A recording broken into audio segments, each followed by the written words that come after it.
The bullet that grazed Penelope Grant's shoulder in the dusty street of Holbrook, Arizona, on a scorching June afternoon in 1883, was meant for someone else entirely, but it left her bleeding and collapsing against a hitching post all the same. Harrison Tucker had been riding through town with no intention of stopping, his chestnut mare carrying him westward toward California, where he hoped to start fresh after losing his ranch in Texas to drought and debt. He had been focused on the road ahead, thinking only of the coast he had never seen, when he heard the gunshot followed by a woman's sharp cry. His hands pulled the reins before his mind fully registered the decision, and he was dismounting before his mare had fully stopped. The woman slumped against the weathered wood was young, perhaps 22 or 23, with dark brown hair falling from its pins and a growing crimson stain spreading across the pale blue fabric of her dress. Her face had gone white, her lips pressed together as she tried not to cry out again. Around them, townspeople were shouting and running, chasing after two men on horseback who were already disappearing in clouds of dust down the main road. Harrison did not hesitate. He scooped the woman into his arms, feeling her stiffen with pain at the movement. "Easy now," he said, his voice low and steady despite the urgency thrumming through his veins. "I have got you. Where is the doctor?" A man in a shopkeeper's apron pointed frantically. "2 buildings down, the white house with the green shutters."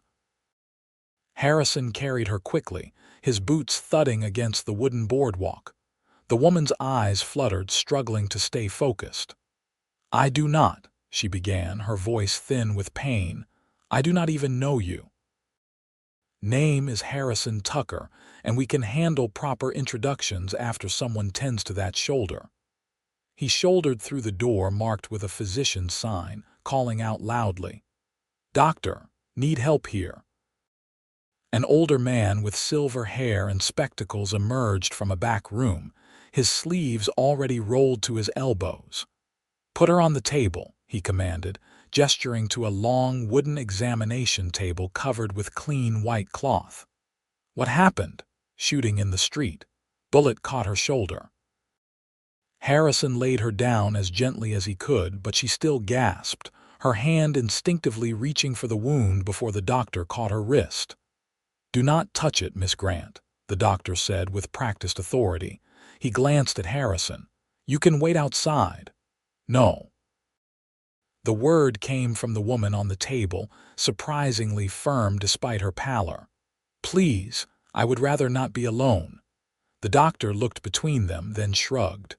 "Then make yourself useful. Hold her hand and keep her talking. Miss Grant tends to faint at the sight of blood, and I need her conscious." He began cutting away the sleeve of her dress, revealing the angry wound where the bullet had torn through flesh. Harrison pulled a chair close and took her hand. It was small and cold in his, trembling slightly. "Penelope Grant, is it?" "Penny," she managed, her eyes fixed on the ceiling beams rather than what the doctor was doing. "Everyone calls me Penny." "Well, Miss Penny, tell me about Holbrook. I have never been through this way before." He kept his voice conversational, though he could feel her grip tighten as the doctor began cleaning the wound. "Not much to tell," she said through gritted teeth. "Small town. Grew up here. My father ran the general store until he died 3 years ago. Now I run it." "You run a store all by yourself?" Harrison kept his eyes on her face, watching for signs she might lose consciousness. "With my younger brother, Peter. He is only 16, though, so most of it falls to me." She sucked in a sharp breath as the doctor probed the wound. "Those men were robbing the bank. I was just walking to the post office." "Bad luck," Harrison said quietly. "The worst luck seems to find me lately." Her voice carried a weight of sorrow beyond the physical pain. "Lost my mother when I was 12. Father 3 years ago. The store barely makes enough to keep us fed, and now this." The doctor spoke up as he began stitching. "Bullet went clean through. That is good news. Missed the bone, missed anything vital. You will heal, Miss Grant, though it will take time and you cannot be using this arm for weeks. Weeks. Penny's eyes widened with panic. I cannot manage the store without both arms. We will lose everything. Harrison found himself speaking before thinking it through. What if you had help? Both Penny and the doctor looked at him. The doctor's expression was neutral, but Penny's showed confusion mixed with hope. I cannot pay anyone. We have almost nothing. I am not asking for pay. Harrison realized how strange it sounded even as he said it. He had been so focused on getting to California, on running from his failures in Texas. But something in this woman's situation called to him. Maybe it was the determination he saw in her eyes despite the pain.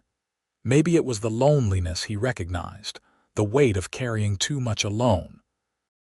I can spare a few weeks. Help until you are healed enough to manage on your own. You do not even know me, Penny repeated, though her voice held wonder now instead of fear. True enough. But I know what it is like to lose everything and have to keep going anyway, and I know how to run a store. My family had one back in Tennessee before we moved to Texas. He squeezed her hand gently. Let me help. The doctor tied off his final stitch and began bandaging the wound. I think that is settled then. Miss Grant, you need rest for at least 3 days. No getting out of bed except for necessities. After that, light activity only, nothing that strains this shoulder. Mr. Tucker, if you are serious about this fool notion, you will need to make sure she follows my orders. She has a stubborn streak. I am right here, Penny protested weakly, but some color was returning to her face now that the worst was over. Can she be moved? Harrison asked. Where does she live? Above the store. 2 buildings down from here. The doctor washed his hands in a basin. She should not walk. I can carry her. Harrison was already standing.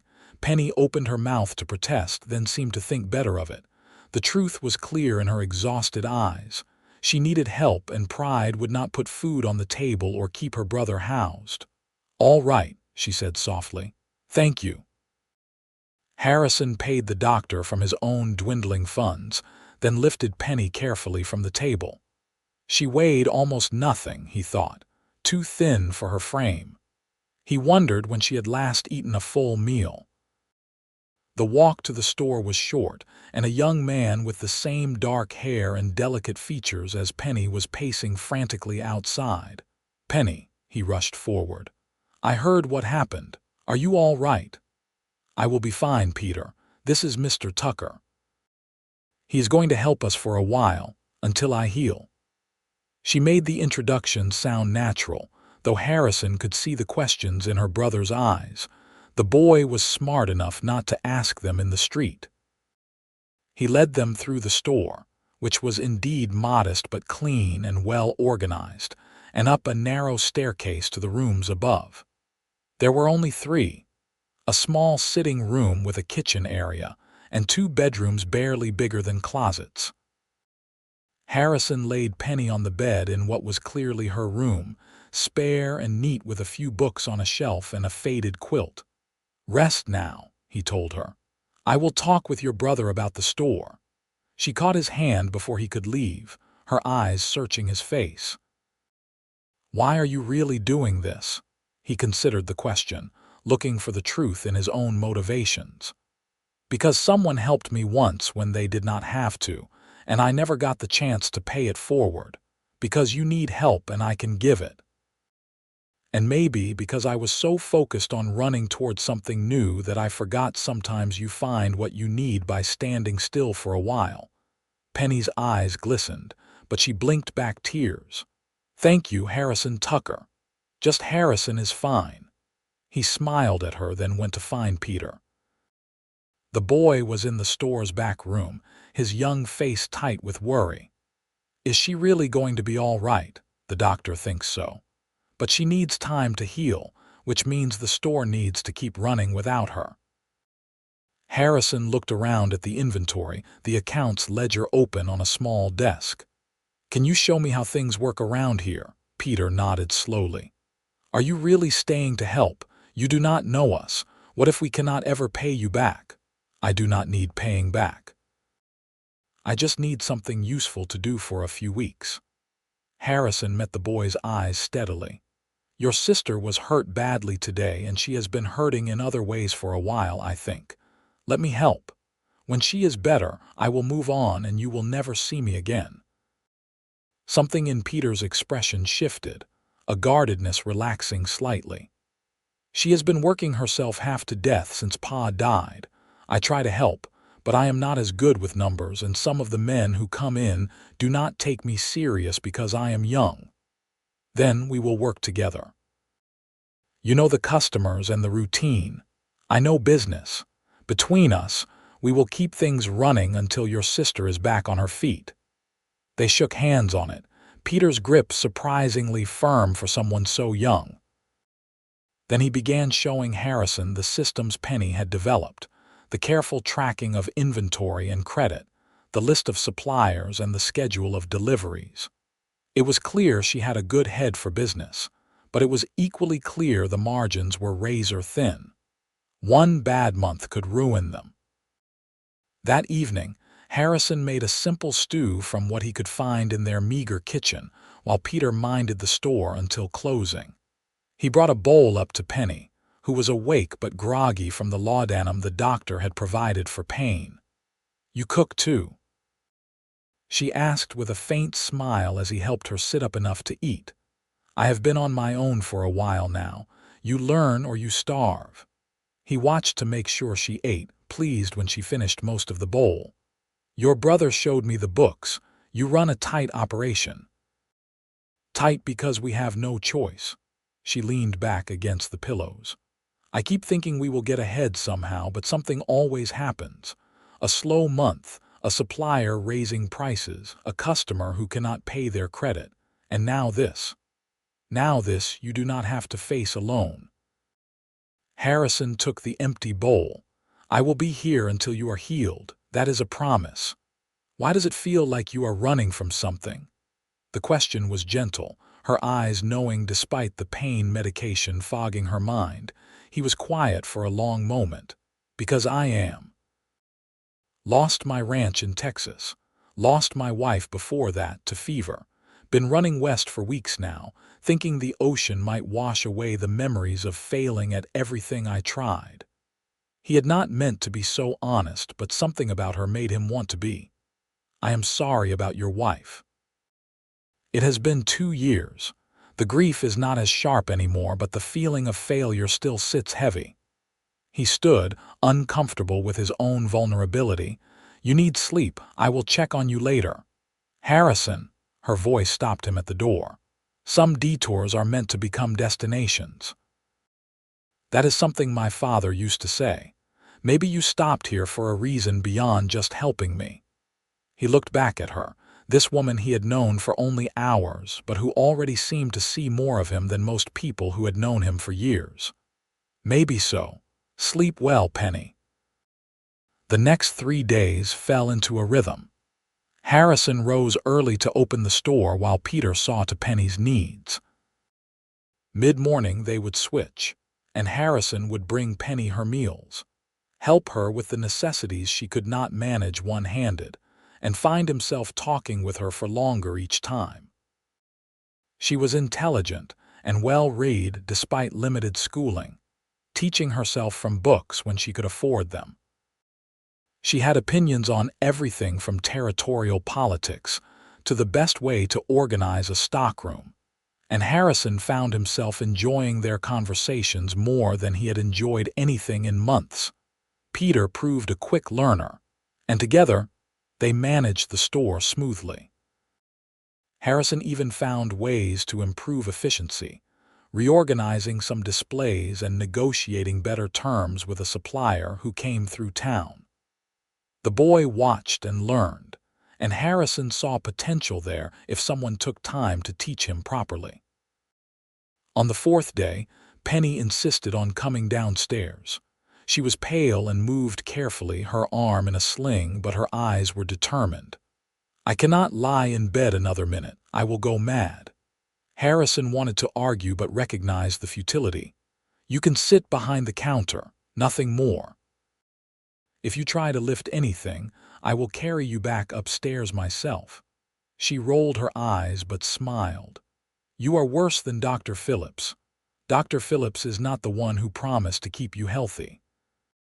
He offered his arm and she took it, leaning on him more than she probably wanted to admit as they descended the stairs. Having her in the store changed things. She knew every customer by name, knew their families and their troubles, offered credit when Harrison might have insisted on cash, and somehow made it work. He watched her charm an old rancher into buying extra supplies, talk a worried mother through what medicine might help a sick child, and settle a dispute between two farmers over a shared order with such diplomacy that both left happy.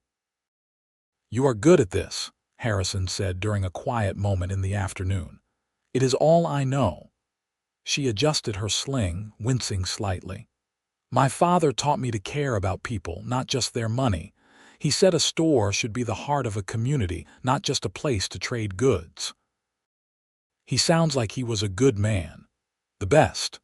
Her voice went soft. I miss him every day. Some mornings I wake up and forget he is gone, start to go ask him something about the accounts or an order. Then I remember and it hurts all over again.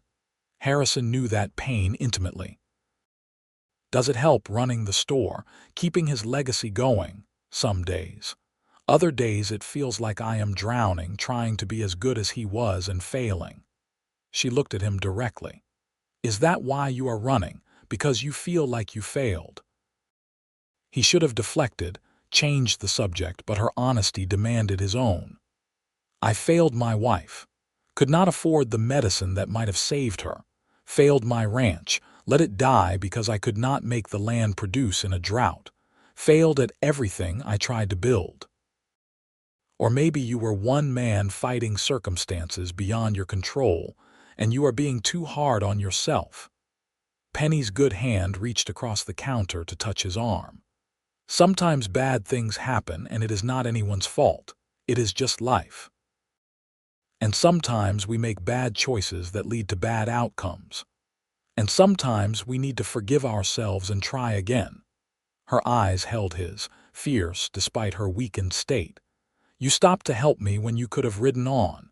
You have worked for days for no pay helping strangers. That does not sound like a failure to me. That sounds like a good man.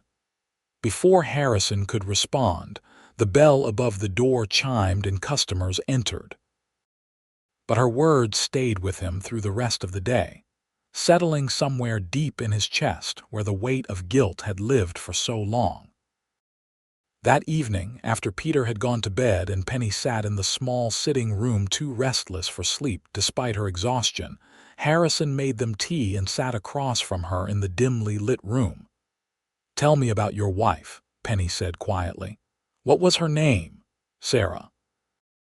He had not said her name aloud in months.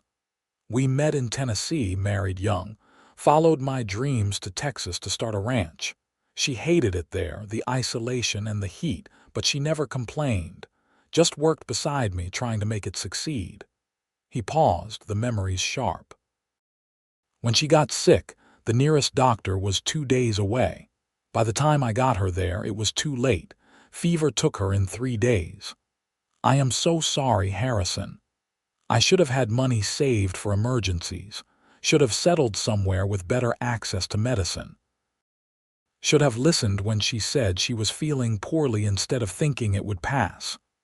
The guilt spilled out, all the thoughts he had been carrying alone. Should. Penny shook her head gently. You cannot build a life on should-haves. My father used to say we do the best we can with what we know at the time. You were trying to build something good. The fact that it did not work out does not make you a failure. It makes you human. How did you get so wise? Harrison found himself almost smiling despite the heavy conversation. Losing people young teaches you what matters. Life is short and uncertain. We have to forgive ourselves and each other, or we waste what time we have. She set down her teacup, her eyes thoughtful. I have been so focused on just surviving, on keeping the store running and Peter fed, that I forgot what my father really wanted for us. He wanted us to live, not just survive. To find joy, not just endurance. And have you found joy, I mean? She considered the question seriously. In small things. A good book, Peter's laugh when something amuses him, the satisfaction of balancing the accounts at the end of a successful day, but real joy, deep happiness. No, I think I have been too afraid to let myself feel that much. Afraid that if I do, I will lose it like I lost everything else. Harrison understood that fear in his bones. What if we could stop being afraid? I do not know if I remember how. But she was looking at him with something like wonder, as if he had suggested something both terrifying and thrilling. They sat in comfortable silence for a while, the lamp casting warm light around the small room. Harrison realized he felt more at peace than he had since Sarah died, maybe even before. This unexpected stop in his journey had given him something he had not known he needed, a purpose beyond his own pain and a connection with someone who understood loss. The days turned into a week, then two. Penny grew stronger, able to do more, though Harrison still insisted she take it easy. They fell into an easy partnership in the store, anticipating each other's movements, finishing each other's thoughts. Peter watched them with knowing eyes, but said nothing, just seemed pleased to see his sister smile more than she had in years. Harrison found himself thinking less about California and more about the day-to-day rhythms of life in Holbrook. He learned the names of regular customers, figured out which suppliers were reliable and which were not, and even helped Peter with reading and arithmetic in the evenings. The boy was bright, just needed someone to take the time to teach him properly. One afternoon, when the store was quiet and Penny was doing accounts, Harrison watched her work. She bit her lower lip when concentrating, and a strand of hair kept falling across her face that she would absently tuck behind her ear. Something in his chest tightened, a feeling he had not experienced since the early days with Sarah. But this was different, he realized. With Sarah, it had been young love, passionate but untested. This feeling growing for Penny was deeper, built on shared struggle and honest conversation, on seeing the worst in each other's circumstances and choosing to stay anyway.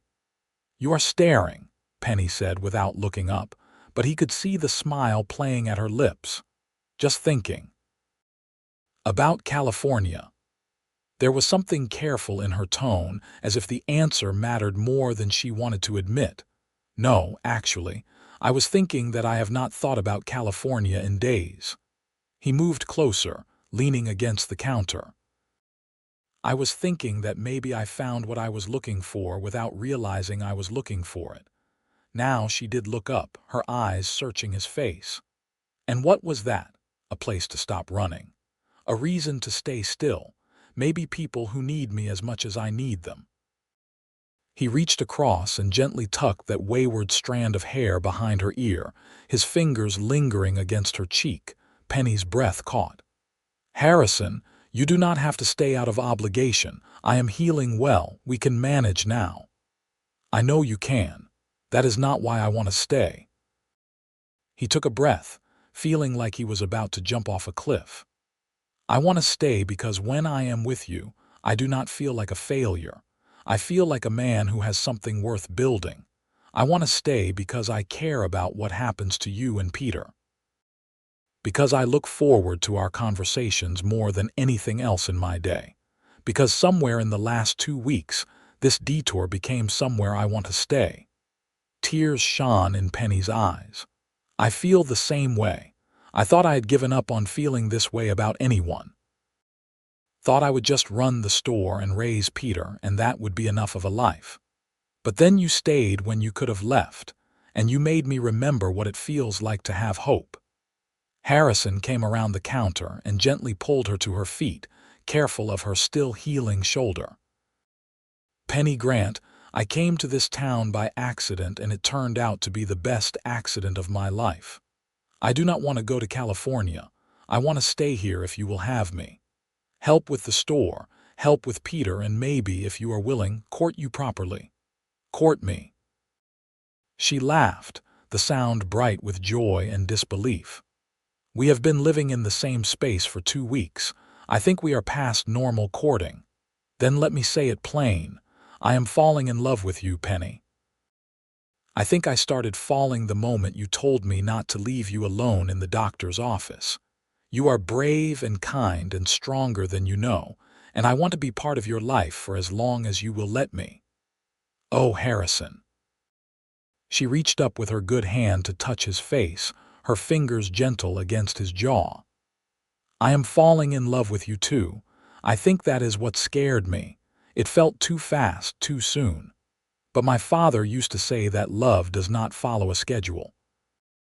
It arrives when it is meant to, and we can either accept it or spend our lives wondering what if." He kissed her then, soft and careful, a promise of more to come. She melted into him, her good arm wrapping around his neck, and he held her like she was precious and fragile and strong all at once. The bell above the door chimed, and they broke apart to find Peter standing there with a knowing grin. "Finally, I was wondering how long it would take you two to figure it out. Were we that obvious?" Penny asked, laughing and blushing at once. "Only to everyone who has eyes." Peter came further into the store. "So does this mean Harrison is staying? For real?" "If that is all right with you," Harrison said seriously. "This is your home, your store. I would not want to intrude where I am not wanted." Peter walked up and offered his hand. "You are wanted.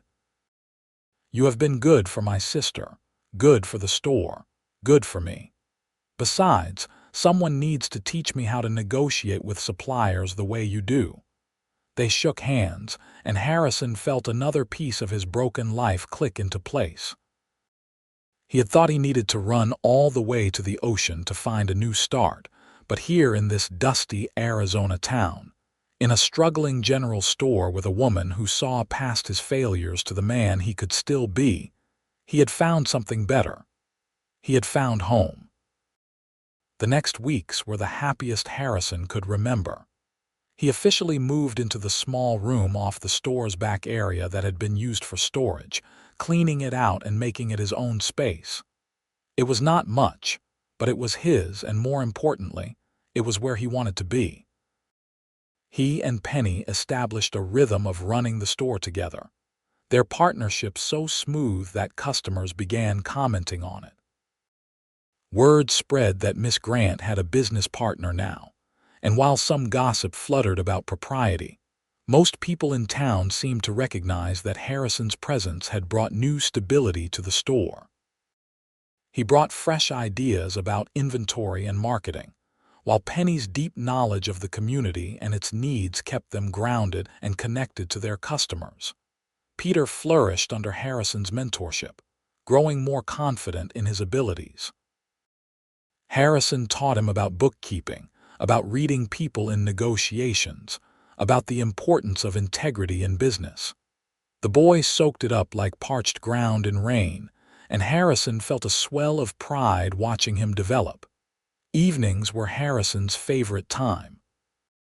After the store closed, they would have dinner together, the three of them like a family.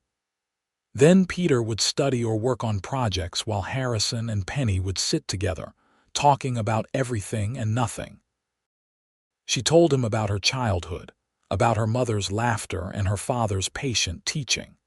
He told her about growing up in Tennessee, about his dreams and how they had shifted over the years. One evening, about a month after the shooting, they walked together through town in the cooling dusk. Penny's shoulder had healed enough that the sling was gone, though she still favored it slightly. Harrison offered his arm and she took it, the gesture now familiar and comfortable. "I have been thinking," Penny said as they walked past the church, "about what comes next." "What do you mean?" Harrison felt a flutter of concern. Had she changed her mind about him staying? I mean that we have been in this strange in-between place. You are here, but not really settled. We care for each other, but we have not made any real plans." She stopped walking and turned to face him. "I guess I am asking what you want, Harrison, not just for now, but for the future." He took both her hands in his, the evening light casting her face in gold. "I want to marry you, Penny Grant. I want to be your partner in the store and in life. I want to help raise Peter into the man he is becoming. I want to build a life here with you in this town that felt like nowhere and turned out to be everywhere I needed to be." Her eyes went wide. "Are you proposing?" "Not properly. When I propose, I will do it right with a ring and the proper words. But I wanted you to know my intentions, where my heart is. I love you, Penny. I want a future with you." "I love you too." She squeezed his hands. "I want that future. But Harrison, you should know what you would be getting. The store will never make us rich. Peter will need support for years yet. This life is not glamorous or exciting. I've had glamorous dreams and they turned to dust. What I want now is real and solid.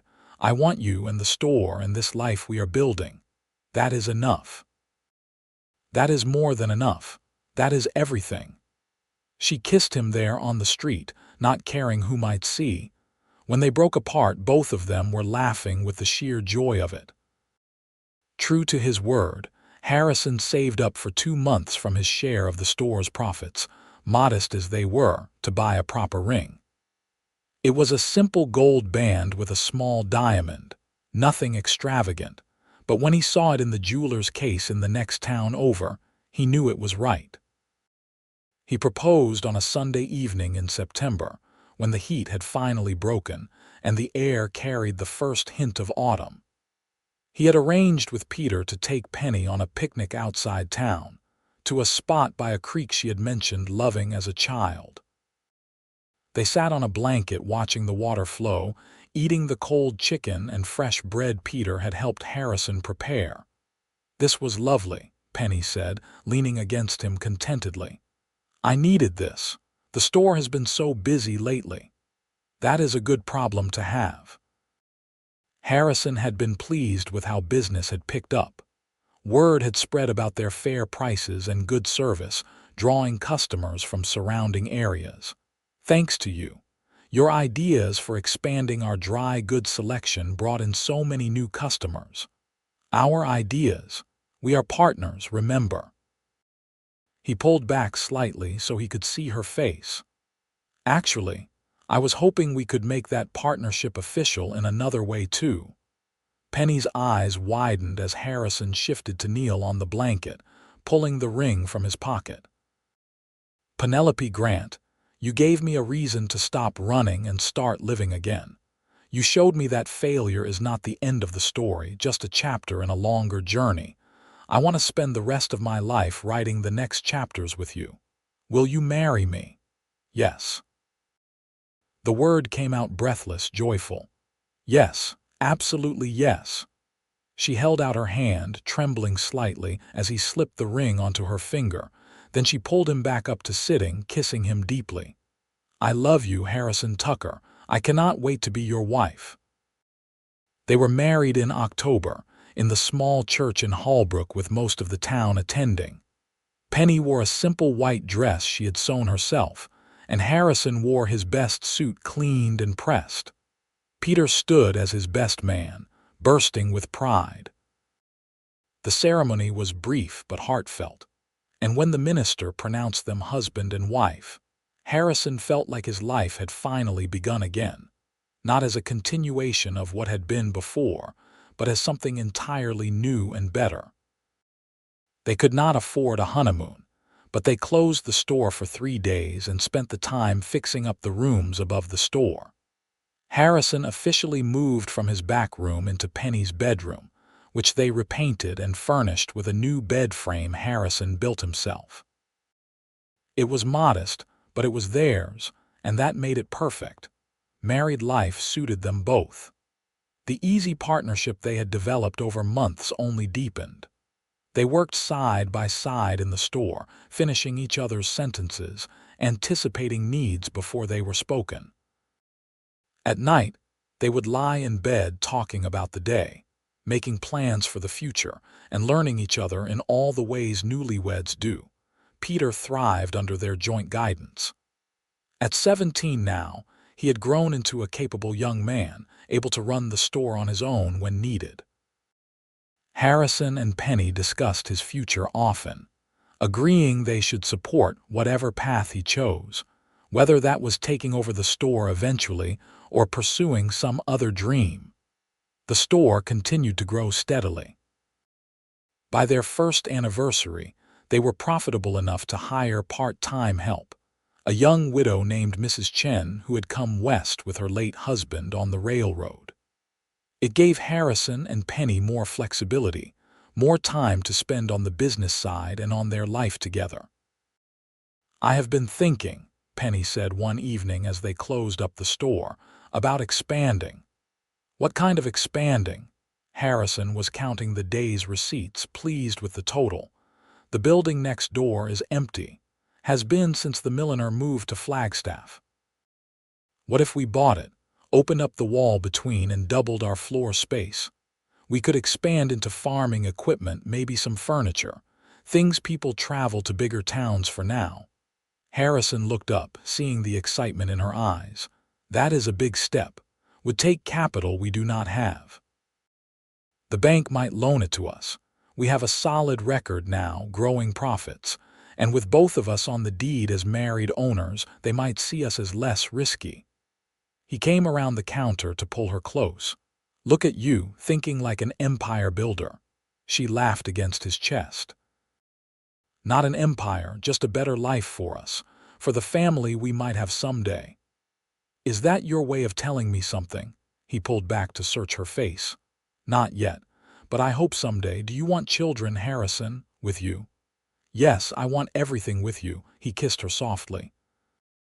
"Let us look into the expansion, see what is possible. We built this partnership from nothing. Maybe we can build something even bigger." They met with the banker the following week. Mr. Stevens was skeptical at first, but Harrison and Penny came prepared with careful projections, letters from suppliers willing to provide goods on credit, and testimonials from satisfied customers. After 2 hours of discussion, Mr. Stevens agreed to a loan, terms strict but manageable. The expansion took 4 months of hard work. Harrison spent his evenings after the store closed knocking down the wall between buildings, reinforcing beams and building new shelving. Peter helped, learning carpentry alongside business skills. Penny managed the ordering of new inventory, carefully selecting items she knew the community needed. Mrs. Chen kept the original store running smoothly while they worked. The grand reopening in June of 1885 drew people from miles around. The expanded Grant and Tucker General Store, as they had renamed it, was now the largest and best-stocked store in the region. They offered everything from basic dry goods to farming equipment, furniture, some ready-made clothing, and even a small selection of books that Penny curated personally. Business boomed. The risk they had taken paid off as customers appreciated the convenience of finding everything in one place. They hired 2 more employees and began discussing opening a second location in a nearby town, but success brought its own challenges. The long hours took a toll, and Harrison found himself remembering his father's warning that a man could work himself to death chasing prosperity. One evening, finding Penny asleep at the desk in their sitting room, her head resting on a ledger, he made a decision. "We are working too much," he said the next morning over breakfast. Penny looked up from her coffee, dark circles under her eyes. "The store needs us. The store needs to run without consuming our entire lives. We have good employees now. We need to delegate more, trust them to handle things." He reached across the table for her hand. "I did not marry you just to see you at the end of each exhausting day. I want time with you, real time. And if we are going to have children someday, we need to build a life that has room for them. She squeezed his hand. You are right. I have been so focused on making the store succeed that I forgot why we wanted it to succeed in the first place. To build a good life, not just a profitable business. They made changes. Promoted Mrs. Chen to manager, giving her real authority and a raise. Hired another clerk. Set actual hours for themselves and stuck to them, closing the store on Sundays entirely to make that day truly a day of rest. It meant slightly lower profits, but it meant they had time to live. On a Sunday afternoon in August, they took a picnic to the creek where Harrison had proposed. They lay on a blanket in the shade, watching clouds drift past. I am happy, Penny said quietly, truly, deeply happy. I did not think I would ever feel this way after losing my parents. I am happy too. Harrison pulled her closer. I came here thinking I was going to California, running from failure. Instead, I found you and this life, and it is better than any dream I had before. Some detours are meant to become destinations, Penny quoted her father's saying with a smile. You stopped to help me heal, and we ended up healing each other. We did not we? Harrison kissed the top of her head. You healed my broken heart and made me believe in second chances. And you gave me hope when I thought all I had left was survival. She tilted her face up to kiss him properly. I love you, Harrison Tucker. I love you too, Penelope Tucker. They lay there in comfortable silence, the sound of water over rocks peaceful and eternal. Penny fell asleep against him, and Harrison stayed awake watching her, thinking about the strange turns life took.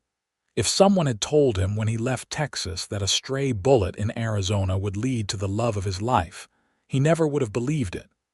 But that was the mystery of it all. You could not plan for the moments that changed everything.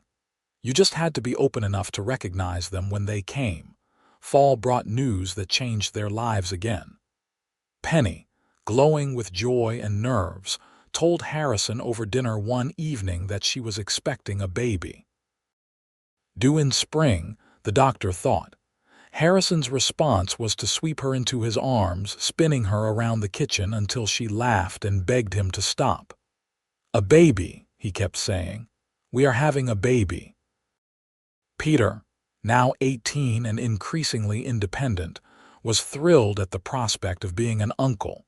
He took on even more responsibility at the store, insisting that Penny take it easy.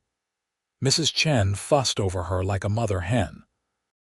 The whole town seemed excited about the coming addition to the Tucker family.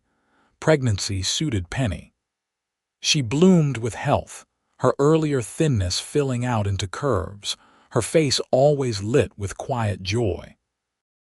Harrison found himself marveling at her constantly, at the miracle of new life growing, at the thought that soon they would be 3.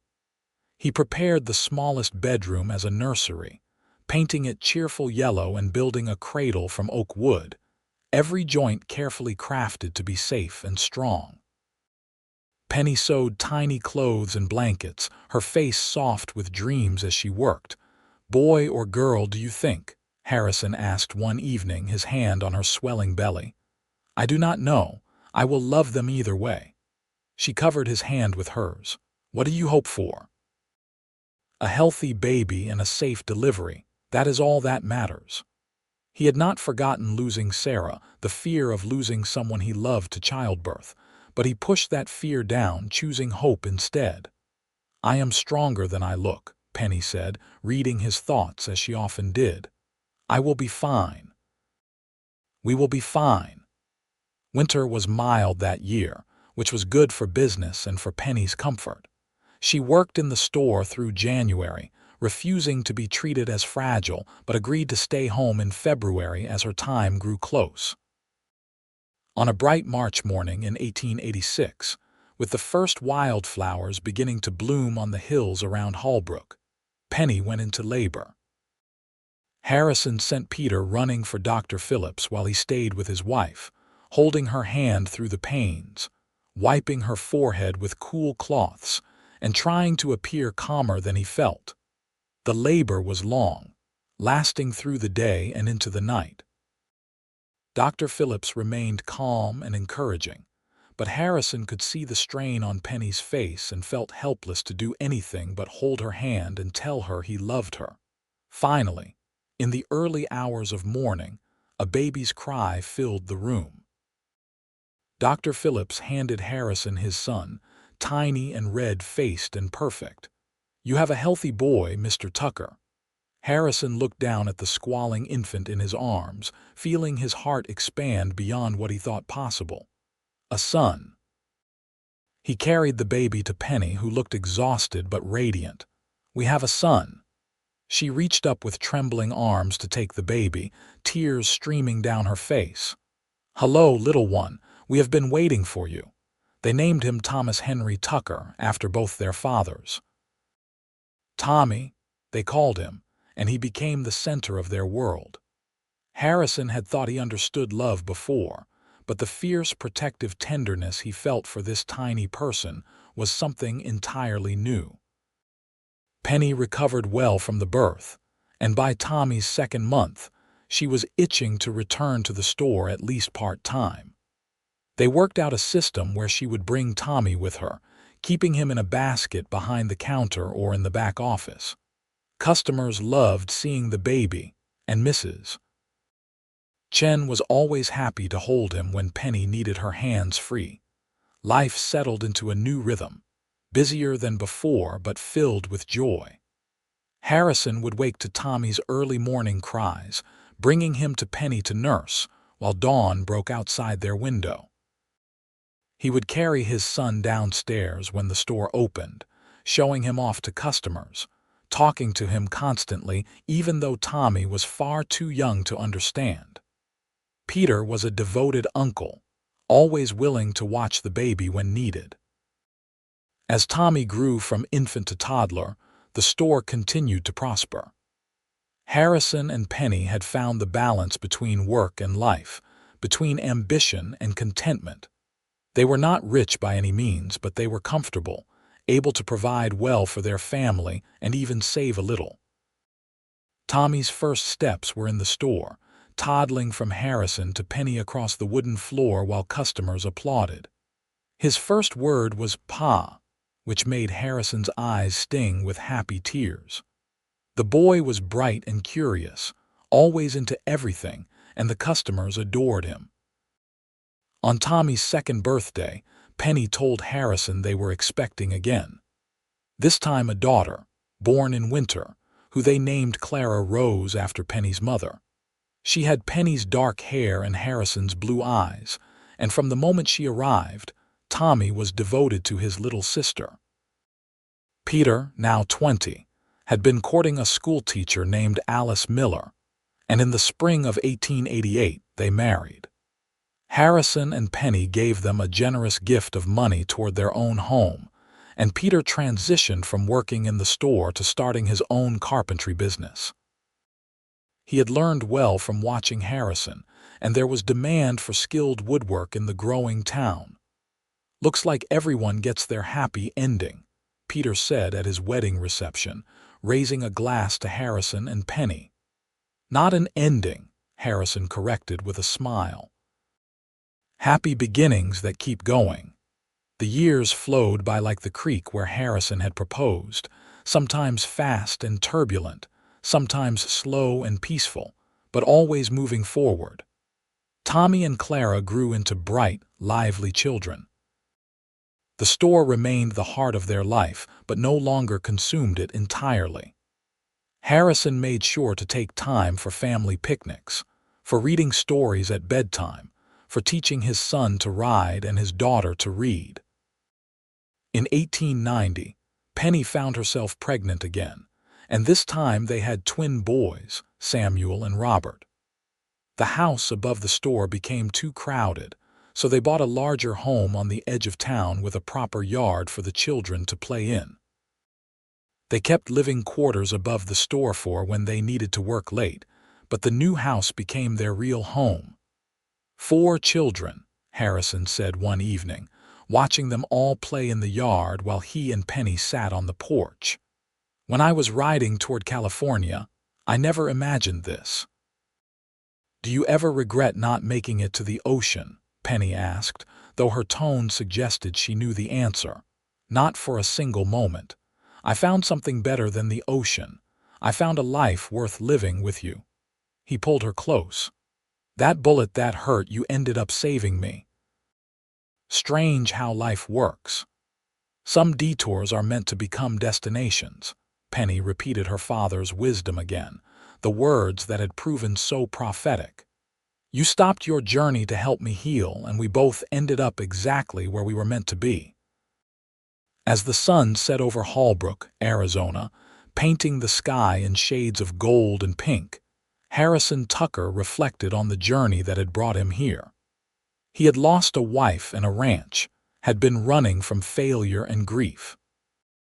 A chance shooting in a dusty street had made him stop, and in stopping, he had found everything that mattered. Not at the ocean he had been seeking, but in a small town, in a general store, in the arms of a woman who had needed healing as much as he did. The years continued their steady march. The children grew, the store prospered, and Harrison and Penny's love deepened with each passing season. Tommy showed an aptitude for business and seemed likely to take over the store someday.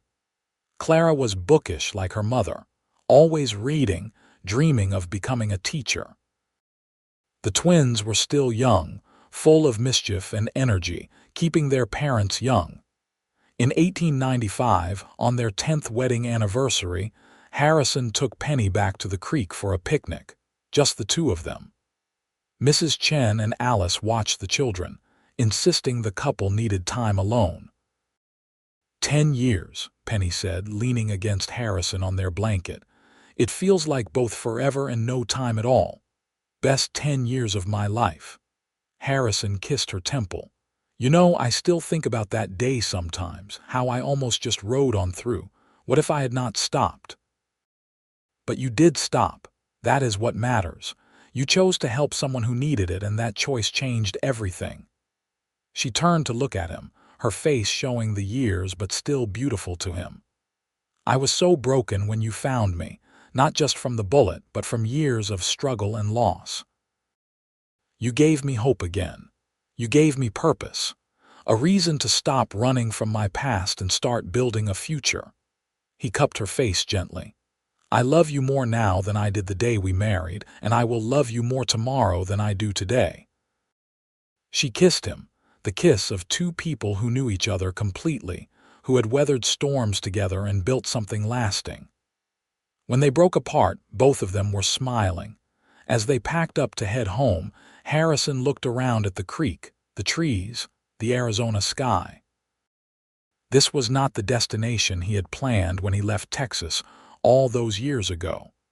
But it was better than anything he could have planned.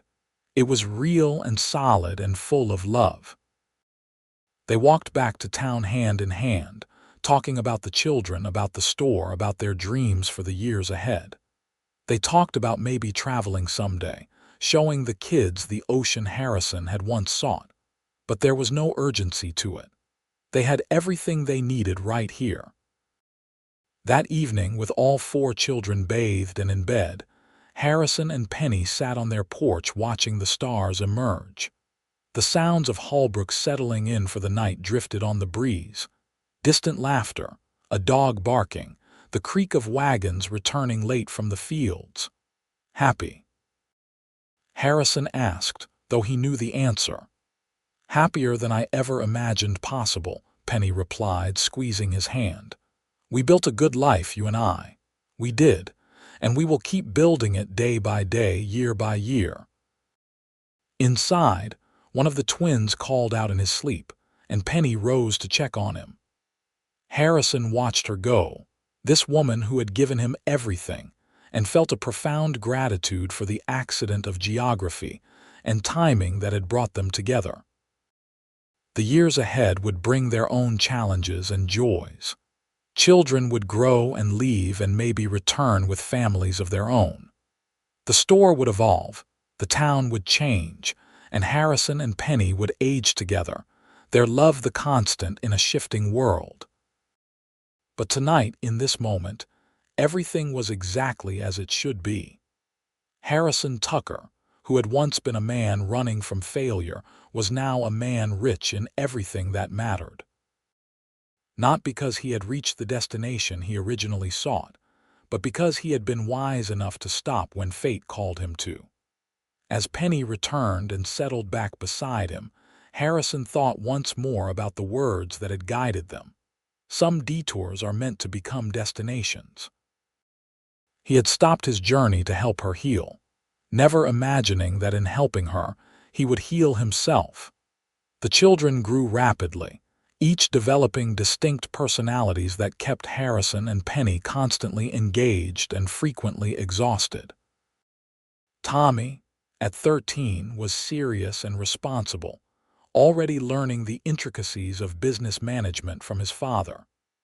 He would spend hours studying the account books, asking thoughtful questions about profit margins and inventory management.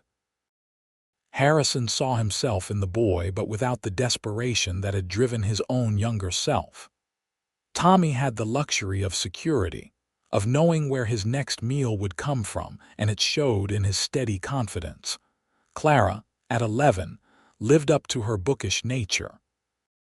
She had read every book in their personal collection twice and regularly borrowed from the small town library. She wrote stories in careful script in notebooks her mother bought her, tales of adventure and romance that she would shyly share with her parents. Penny encouraged her daughter's education fiercely, determined that Clara would have opportunities she herself had lacked. The twins, Samuel and Robert, were 7 now and absolute tornadoes of energy. They looked so alike that even family sometimes mixed them up, but their personalities differed. Samuel was bold and physical, always climbing things and coming home with scraped knees. Robert was more thoughtful, interested in how things worked, taking apart broken clocks and trying to reassemble them. Managing the store and raising 4 children kept Harrison and Penny busy, but they had learned the importance of making time for each other and for the family as a whole. Sunday dinners were sacred, the whole family gathering around the table to share the week's events. Harrison insisted on a family outing once a month, whether it was a picnic, a trip to a neighboring town, or just a walk through the countryside. Peter and Alice had 2 children of their own now, and the cousins played together often. Peter's carpentry business had flourished, and he had hired apprentices. He credited everything he knew to watching Harrison work, to the patient mentorship Harrison had provided when Peter was just a grieving teenager trying to help his sister survive. "You changed our lives," Peter told Harrison one evening when the brothers-in-law were sharing whiskey on Harrison's porch. "Penny and I would not have made it without you. You both would have managed. You are both stronger than you know." Harrison sipped his drink. "But I am glad I stayed. This life, this family, it is everything I needed without knowing I needed it." In 1897, the town of Holbrook experienced a growth spurt. The railroad expanded its operations, bringing more people and commerce. The Grant and Tucker General Store benefited enormously, and Harrison and Penny made the decision to open a second location on the other side of town, closer to the railroad. Tommy, at 15, took a lead role in setting up the new store, proving himself more than capable. The success was gratifying, but Harrison was careful not to let it consume them the way work had threatened to years earlier. He remembered too clearly the exhaustion in Penny's face when they had first expanded, the way success could become its own kind of trap. They hired good managers for both locations, paid them well, and trusted them to run things. "We worked too hard for this life to not enjoy it," Harrison told Penny when she worried they were delegating too much. "The stores will be fine. Our children need us present, not just providing for them." She kissed him for that, grateful as always for his wisdom, for the way he kept them grounded in what truly mattered. As the new century approached, there was excitement in the air. People talked about the modern age, about inventions and progress. The twins were fascinated by stories of automobiles and electric lights, though such things were still rare in their part of Arizona. Clara wrote an essay about the coming century that won a prize at school. Tommy was already making plans for how to modernize the stores, talking about catalog ordering and expanded delivery services. On New Year's Eve, 1899, the whole family gathered at Harrison and Penny's house to celebrate the turn of the century.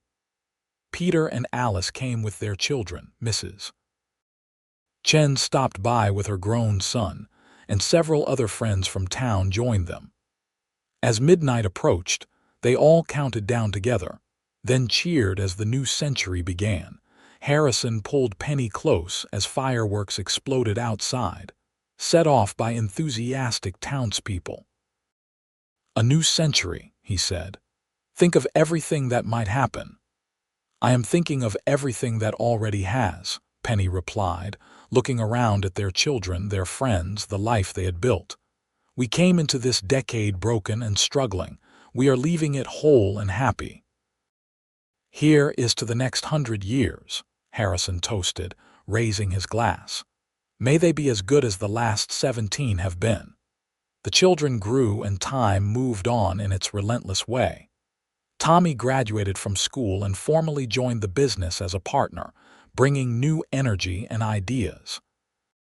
He courted and married a rancher's daughter named Elizabeth, and they gave Harrison and Penny their first grandchild in 1903, a boy they named Harrison Henry Tucker after his grandfather. Holding his grandson for the first time, Harrison felt the full circle of life with overwhelming emotion. He was 60 years old now, his dark hair shot through with silver, his face lined with years of sun and smiles. But he felt young holding this baby, felt the renewal that new life brought. "Your great-grandfather would have loved to see this," he told the baby, thinking of the father he had lost years ago. "And your grandmother Sarah, my first wife, she would have been happy knowing I found love again, that I built this family." Penny came to stand beside him, looking down at their grandson. "Sarah would be glad you did not let grief stop you from living. That is what love does, Harrison. It makes us want the people we love to find happiness, even when we are gone." Clara went off to normal school to train as a teacher, making her mother immensely proud. She returned to Holbrook to teach at the elementary school, shaping young minds and instilling in them her own love of learning. She married a doctor who moved to town, a kind man named William Fletcher, who treated his patients with compassion and his wife with devotion. The twins went in different directions despite their physical similarities. Samuel went to work for the railroad, his love of physical activity and adventure finding an outlet in that expanding industry. Robert apprenticed with a clockmaker in Phoenix, his fascination with mechanisms finally finding proper training. By 1910, Harrison and Penny were in their 60s and grandparents several times over. They had gradually stepped back from daily management of the stores, which now numbered 3 locations and employed dozens of people. Tommy ran the business with skill and integrity, proving himself his parents' worthy successor. Harrison and Penny spent their days more leisurely now, though they still visited the stores regularly. They took the trips they had talked about, traveling to California to finally see the ocean Harrison had once sought. Standing on the beach, watching waves roll in, Harrison held Penny's hand and smiled. "Beautiful," Penny said of the endless water. "Yes, but I do not regret not coming here when I originally planned." Harrison turned to look at her, this woman who had been his partner for 25 years. "If I had made it here back then, I would have missed everything that mattered. No regrets?" Penny asked. "Not a single one. Every choice, every detour led me exactly where I needed to be. They returned to Holbrook, to their home and family, content in the life they had built. They spent time with grandchildren, passing on stories and wisdom. They supported their children's endeavors, celebrated successes, and offered comfort during difficulties. They continued their tradition of Sunday dinners, now a massive affair with multiple generations crowded around extended tables. On their 30th wedding anniversary in 1915, their children threw them a party. The whole town seemed to attend, testament to how integral the Tuckers had become to the community. Person after person stood to speak about how Harrison and Penny had helped them over the years, with credit when times were hard, with advice when needed, with simple kindness that made a difference. 30 years ago, Harrison said when called upon to speak, I was a broken man riding through town with no plan beyond running away from my failures. Then a stray bullet changed everything. I stopped to help a woman who was hurt, and she ended up saving me far more than I ever saved her. He looked at Penny, saw tears glistening in her eyes. Penny gave me a reason to stay, a reason to try again, a reason to believe that second chances are real. Together we built this life, this family, this place in this community. I am the luckiest man alive, not because I avoided failure, but because I found someone to succeed with. Penny stood to embrace him while everyone applauded. You stopped your journey to help me heal, she said, repeating the words that had become their story. And you said something I will never forget. You said some detours are meant to become destinations. You were right, Harrison. This detour became our destination, and it was worth every moment. The years continued to pass, each one precious. They watched grandchildren grow and begin having children of their own. The stores continued to prosper under Tommy's management, adapting to changing times while maintaining the values of fair dealing and community care that Harrison and Penny had instilled.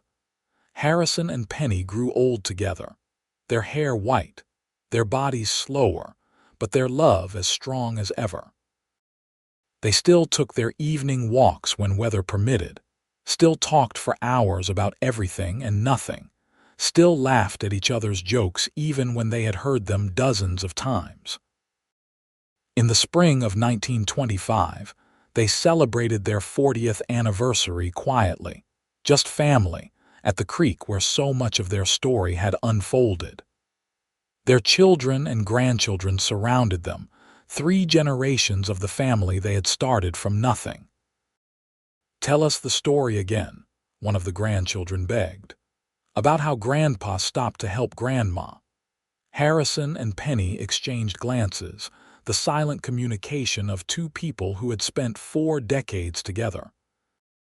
Then Harrison began the tale they had told many times, but never tired of telling. About the bullet and the decision to stop, about the healing and the falling in love, about choosing to stay instead of continuing to run. The most important thing, Harrison told the children gathered around, is that when life gives you a chance to do good, to help someone, to stop running and start building, you take it. You never know when a detour might become the destination you did not even know you were seeking. As the sun set over the creek, painting the water in gold and amber, Harrison held Penny's hand and thought about the long, unexpected journey that had brought them here. He was 72 years old now, she was 71, and they had lived a full life together. They had raised 4 children who became good people. They had built a business that served their community and provided for dozens of families. They had loved each other through easy times and hard, through joy and sorrow, through all the ordinary and extraordinary moments that made up a life. No regrets? Penny asked him quietly, the question she had asked so many times over the years. Not a single one, Harrison replied, the answer he always gave, meaning it more each time. You, my dear, are the best thing that ever happened to me. This life we built is more than I ever dreamed possible. "I love you, Harrison Tucker," Penny said, resting her head on his shoulder as their family laughed and talked around them. "I love you too, Penelope Tucker. Thank you for being my destination." As stars began to appear in the darkening sky, Harrison thought back to that day 42 years ago when he had been riding through Holbrook, bitter and lost, heading toward a coast he would never reach.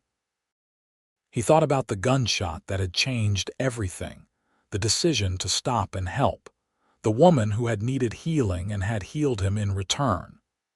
He thought about all the choices and chances and moments of grace that had woven together to create this beautiful, messy, perfect life.